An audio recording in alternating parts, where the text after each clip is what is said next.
In short, we are known as NKS. We work in Edinburgh, and our main focus is mainly on South Asian communities.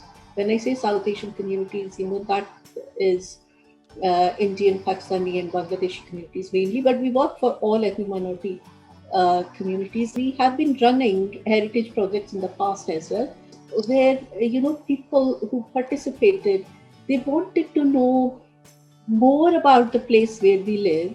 They wanted to know more about the culture and the lifestyle of the place which we call home now.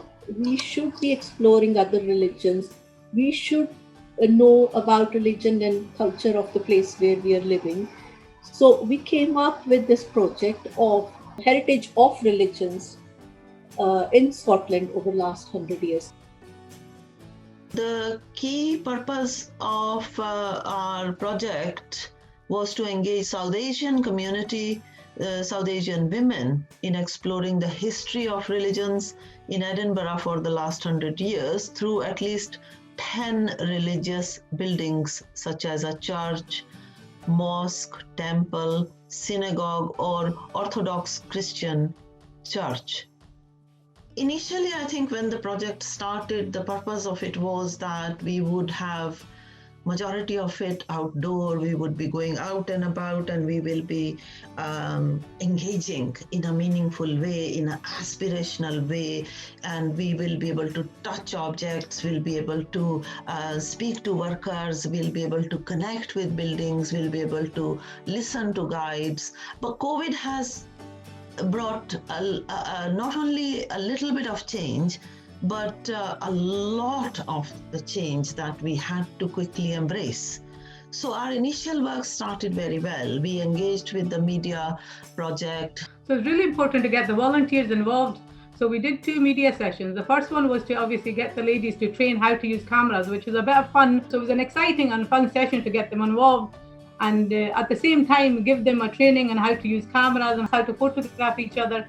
And then what we could do with that, we could implement that when we take them on our visits and get the volunteers engaged and involved. I think it was to be able to, when they captured everything themselves, it was the feeling that they got, and then seeing through the lens, to tell the story through their eyes. When they're picturing something or they're filming something, is telling a story the way they want to tell. And that was the whole idea. The whole idea of the project is to tell stories through volunteers, to get them engaged, and obviously to experience and, So we started off with the museum, the National Museums of Scotland, to start with the prehistory, the Celts, the Picts and the Romans, and how religion has evolved. So when we did the tours, we did them in the native language, so the ladies could actually understand and relate more. So what we learned was the importance of and the significance of, just say water, for example. So we learned how water has such significance in all the religions. Like for the Muslims, it's the Zamzam, and for the Sikh, I think for the Hindu community, it's the Ganges. And again, for Christianity, it's the baptism. So the water, how it's purified and how it plays an important part in all the religions. Hi, I'm Jane Miller. I'm Community Engagement Manager here at National Museum of Scotland. I'm just really pleased to see so many people here today. I feel like the tour has been a really lively and energetic chance for people to find out a bit more about bits of the museum that they might not have discovered before.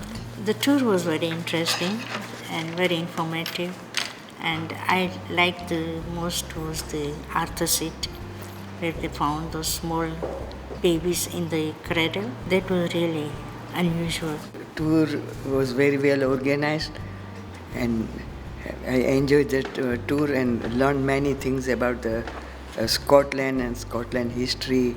The jewellery, the design of the jewelleries are very, very similar to our jewellery.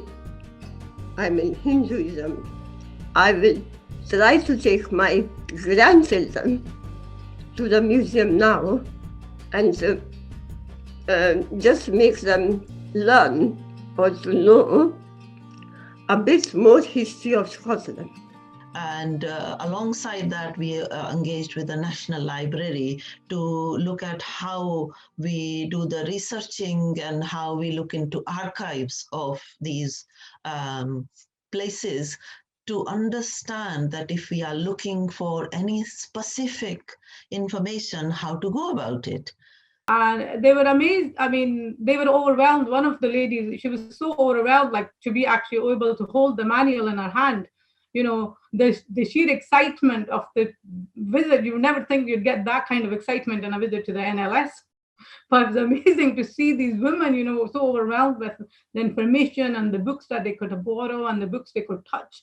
And especially, I think, the older stuff that they didn't think, you know, that they'd be able to hold or, you know, explore or learn more about her. That was really a good session. And because space is so important, we store the books in a very unusual way here. So unlike other libraries where the books are stored by subject or author, here they're just stored by size. By height. So I'm Beverly, I'm the learning officer at the National Library, and it's just wonderful to see people so excited about the books and what we hold here in the collections, and it just kind of energizes me. It's fantastic. No idea, but when I came here, I really, got to know many things. I didn't expect this many books here. Quite fascinating, lots of knowledge, and I was amazed to see the Bible, the oldest lab, the first Bible was here. The most important thing, I was surprised to see the Persian map of Scotland.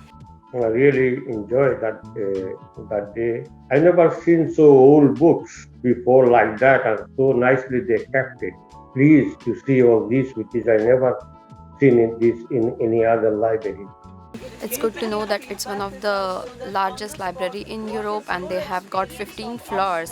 I didn't even imagine from outside the road because it will be so big, and they have such a good collection of the books and hand scripts, all the things they have. It's really fascinating. I'm looking forward to come again, visit again here, and have some more. Some more knowledge. I want to travel the book fetchers. So initially, all of this started as a physical opportunity, and we were engaging in group fashion, and we went into these buildings and had those physical tours. And then suddenly COVID hit us. What that meant was that we had to go back to the drawing board, reorganize what and how we are going to deliver this whole project. Once we started, the positive side of this is that once we got going, we started to enjoy it. We not only started to enjoy it, through default, we learned new skills. And today, many of our women who have not before accessed these IT skills to such large scale are more practiced in it. So we are now able to walk the next journey with them. So I think that has been the most positive outcome of this, along with enabling people to tackle the mental health aspect as well as the worry about their health aspect of dealing with COVID in isolation. So we were able to take communities with us through this whole year so that they didn't feel isolated.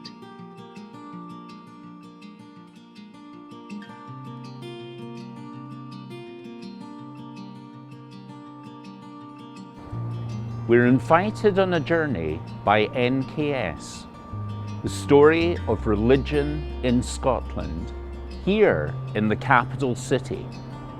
This is a story of interest for people of all faiths or of none. It's a story of a living heritage. This is the oldest carved inscription in Edinburgh. Here, in the house on the Nether Bow, called John Knox's house, Luv God above all, and you've neighbour as yourself. Old Scots, love God above all and your neighbour as yourself. The heart of religion here in the heart of our old town. St Giles was originally built, we think, around 1124. It was built as a Catholic building, but then it was the centre of the Reformation in Scotland in the 16th century, and after that it became Protestant, and more specifically became Presbyterian. And St Giles is often thought as the mother kirk of Presbyterianism, and is one of the main churches in Edinburgh, and is often used for state services. So that's where St Giles' kind of central role in Edinburgh and in Scotland sits. This was the centre of medieval Edinburgh, with its bustling markets, and at its heart, the town kirk, the toon kirk of St Giles. Giles was a French saint, and they had here his arm bones and other sacred relics, and people came on pilgrimage seeking cures for sickness and for lameness, and to pray to the saint. And on the feast day of the saint, the great doors of the church swung open, and out came a procession led by a white bull garlanded with flowers, and the bells rang. But then came John Knox, spokesperson, religious spokesperson at least, of the Scottish Reformation, for there were politics there too. And he wanted to sweep away the old ceremonies, the masses, the prayers for the dead, the processions. A new age had dawned for Scotland. So Roslin Chapel is a unique 15th century gem of a building, quite small. Inside it's carved intricately all over with amazing stone carvings. It was originally conceived by Sir William St Clair, who was the 11th Baron of Roslin, and building was started in 1446. And it finished in 1484 when Sir William died. And he actually envisaged a grand cathedral, and excavations have discovered foundations for a very much larger building than the one that now stands.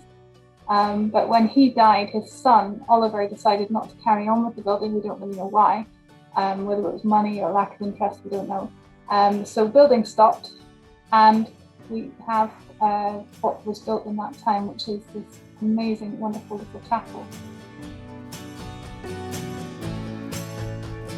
So sometimes it seems as if Greyfriars Church is dedicated to St Bobby the dog. And here he is, a faithful terrier who stayed by his master's grave long after his master had passed away, until Bobby was given a new collar and a new owner. But this is a place of many stories, of scholars, of poets, of lawyers, of ghosts and of graves, and not least of the Presbyterian Covenanters who signed in their own blood their pledge, their band to resist the religious authority of King Charles I. And there are some dark places here. This is the Covenanters' prison, where some of the Covenanters captured after battle were herded in here, and many of them died, and many of them were sent abroad as bonded labour, virtually slaves, until they had served their time. But I suppose the most important thing is that this church here now is a place of peace and of friendship and reaching out in the city. And it takes us almost back, I think, to the very beginning, when the church was built after the Reformation on the site of the Franciscan friary. So the original dedication here is not to Bobby the dog, but to St Francis, the saint of poverty and of charity.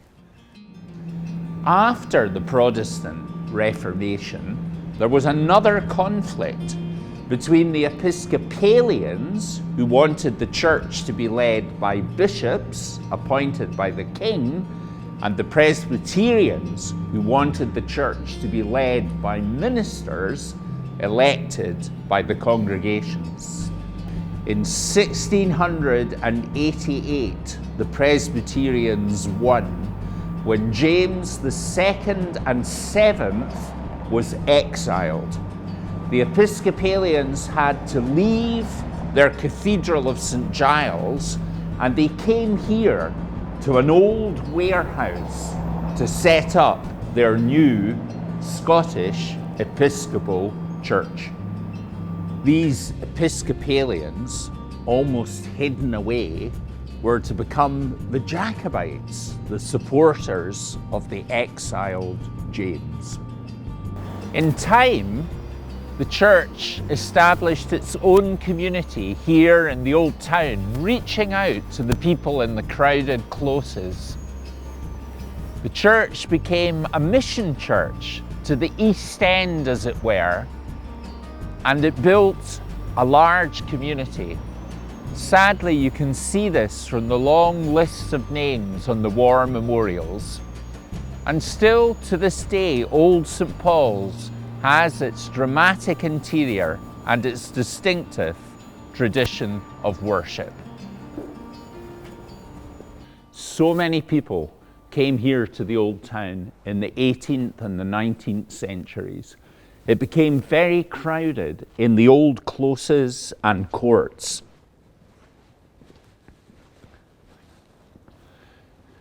Some of these became almost like slums, till later social housing came, creating balconies with spaces to hang out washing and some open, fresh space.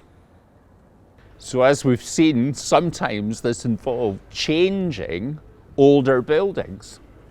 So this church was first an Episcopal church and then a Presbyterian church, and the original entrance is here on the side. But then a whole new front was added as the church became St. Patrick's Roman Catholic Church to serve the growing Irish community. So they turned the church round, and beneath the original tower, they built this fine new frontage, as if it was a grand church in Rome. And through these great new doors, they created at the other end a new high altar for the Catholic Mass. But this isn't just a story about buildings, it's about people and communities.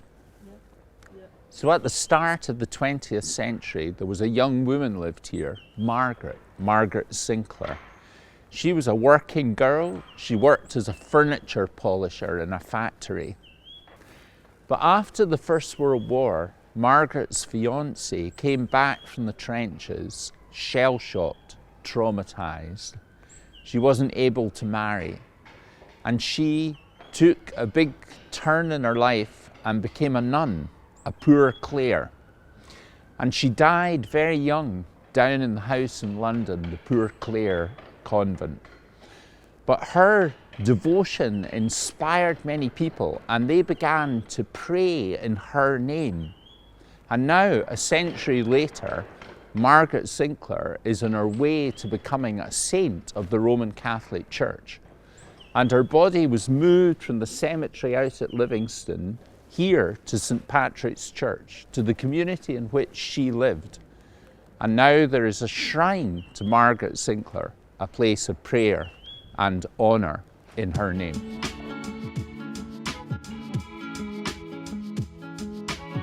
How did we come to be in the Salisbury Road Synagogue?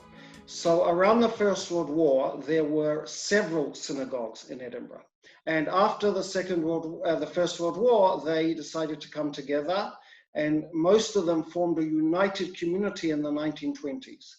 And that community continued to worship in, for example, we know it's two different places, one around Richmond Street and one in Graham Street. And then they decided to build a purpose-built synagogue for a united community, and that is how we came to Salisbury Road, which was opened in 1932.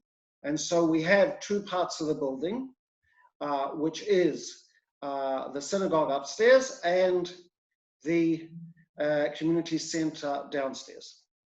We also have something that was expanded, something called a Beit Midrash, which is a kind of study place, a smaller synagogue, something that would be called in Christian terms a chapel.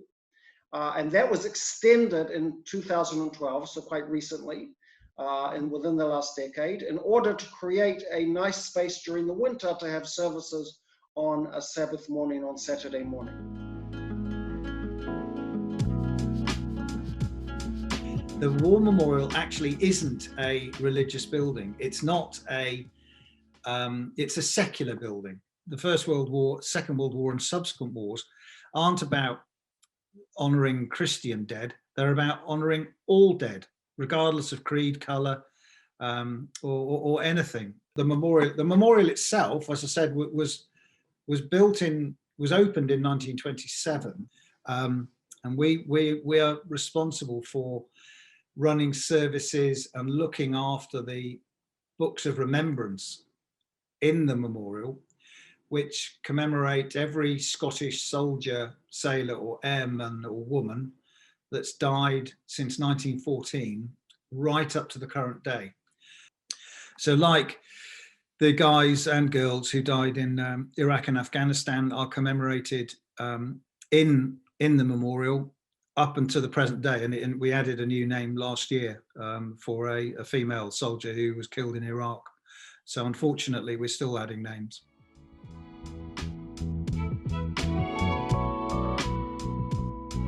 The Gurdwara has been a very prominent aspect of the Meath for many years. In fact, 1840 was built by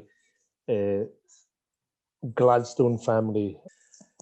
We took over the building in 1976. External is as it was original. Internally, it's become more traditional, that's associated with our Indian culture, Indian heritage. We're quite happy to be called Meathers. We have got no, and I think following, you may remember following the attacks on the Gurdwara and the Methodist Church a couple of years ago. And somebody wrote a very good article, and there's a phrase that goes very well in Leith. It goes, "We're all Jack Tamson's Bairns." So this means that we're all the children of one. There's no, just because we're different colours or different, we do different practices, but at the end of the day, we're all the children of one. We got this building in 1990s, and it was like a very old church hall, and it was a like church, St. Andrew's Place, and it was a derelict building. We got it, and we done a lot of work to it. At that time when we got it, there was not even a flooring there. So as at that time, you know, that there was hardly any people there, and there was only like 10 families, and we got together and we came to the solution that I think it'd be a better idea that if we do this building up, and then where we can meet and socialize and have our prayers, and we can show it to our children as well. That's how we do it. Religion is one of the media where we can you know, get together. That's one thing. So I think I would say that just love all or serve all. That's my message to everybody.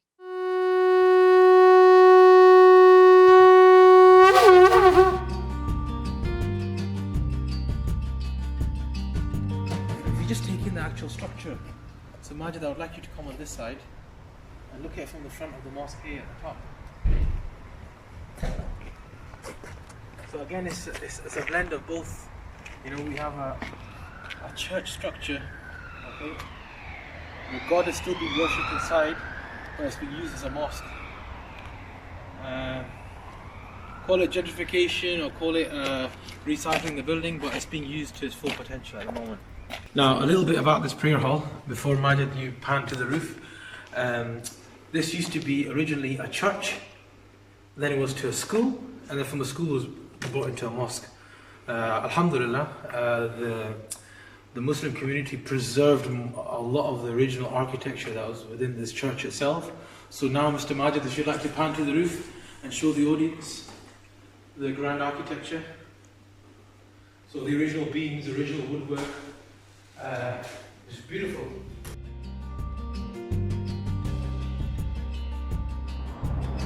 What a journey we've been on. Stories of migration, of devotion, of division, of poverty, of struggle, of community. And through them all, that building of new neighbourliness, new communities through faith. It's a story of God and the neighbours. There's lots more still to learn. The journey goes on.